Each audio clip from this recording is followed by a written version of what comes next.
devrait opposer ces deux personnages qui pourtant se promettent d'être amis pour la vie, ce que traduit la chanson Deux bons copains qui décrit cette situation improbable. Sais-tu que derrière cette histoire inédite, c'est un véritable tournant pour les studios Disney qui s'annonce? Ah, c'est vraiment une histoire innovante et l'aube d'une nouvelle vie pour les studios. Allez, je suis impatient de découvrir cela. Une dizaine d'années après la mort de Walt Disney, les studios sont dans la tourmente. La qualité des films proposés par les successeurs n'est pas au rendez-vous. De plus, les Night Owl Men, ces animateurs mythiques, ne sont alors plus très jeunes et petit à petit, ils quittent le navire.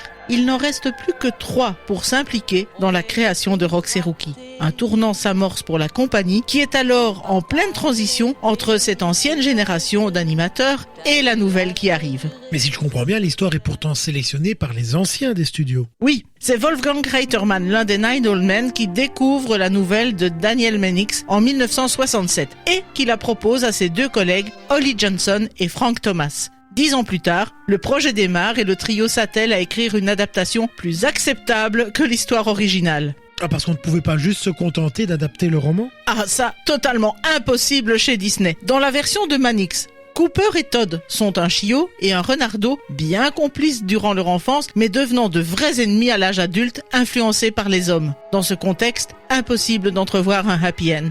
Todd, poursuivi par celui qui est devenu un vaillant chien de chasse, tue le vieux chef avant de mourir d'épuisement. Dépité par la mort de son vieux compagnon, le maître des chiens abat Cooper.